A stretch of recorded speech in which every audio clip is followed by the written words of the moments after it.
A special thank you to each of our subscribers who make this channel possible. Here's today's story.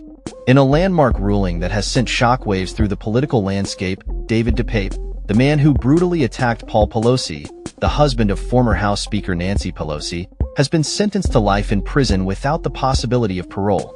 The attack, which occurred in October 2022, left Paul Pelosi with severe injuries and has raised serious concerns about the safety of public officials and their families. The courtroom was filled with tension as Judge Harry Dorfman delivered the sentence, emphasizing the gravity of DePape's actions. He stated, "It's my intention that Mr. DePape will never get out of prison. He can never be paroled."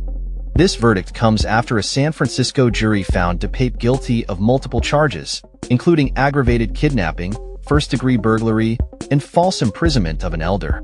The brutal nature of the crime has been a focal point in the discussion surrounding political violence and its implications for democracy.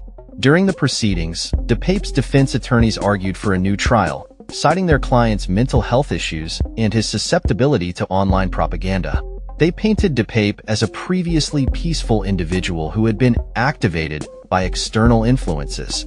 However, Judge Dorfman dismissed these arguments, expressing no sympathy for DePape and instead directing his compassion towards the victim, Paul Pelosi. The attack on Paul Pelosi was not just a random act of violence. It was a targeted assault on the family of a prominent political figure. The details of the attack are harrowing. Paul Pelosi recounted the terrifying moment when DePape broke into their home, confronted him in his bedroom with a hammer, and demanded to know the whereabouts of his wife. The emotional weight of his testimony was palpable as he described the physical and psychological scars left by the assault. "The last peaceful sleep I had ended abruptly when the defendant violently broke into my home," he stated, highlighting the ongoing trauma he endures. The case has also sparked discussions about the broader implications of political rhetoric and the increasing normalization of violence in political discourse. DePape's actions were premeditated. He had intentions to hold Nancy Pelosi hostage and even threatened to break her kneecaps if she did not comply with his demands regarding unfounded conspiracy theories. His claims of being a psychic and the bizarre assertions he made in court about government conspiracies only added to the disturbing narrative surrounding the case. Following his federal conviction earlier this year, where he was sentenced to 30 years in prison for assaulting a federal official's family member and attempting to kidnap a federal official, this state trial has raised questions about double jeopardy. DePape's attorneys argued that he was being punished twice for the same act. However, the judge maintained that the state charges were distinct enough to warrant a separate trial. The implications of this verdict extend beyond DePape's fate.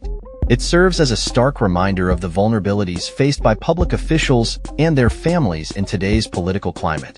The attack on Paul Pelosi occurred just days before the midterm elections, a time when tensions were running high across the nation.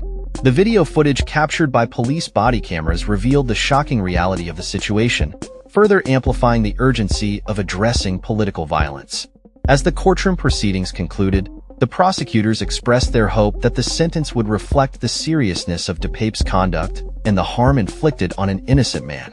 "There are no winners in such cases," they stated, underscoring the tragic consequences of the attack.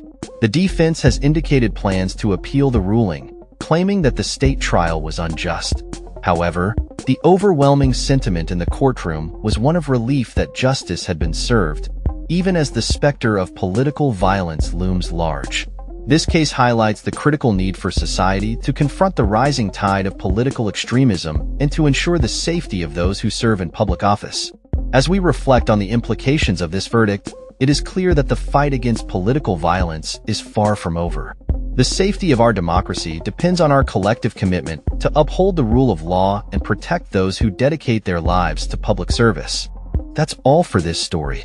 We upload videos every day covering many different subjects, so hit that subscribe button to stay informed. Thanks for watching.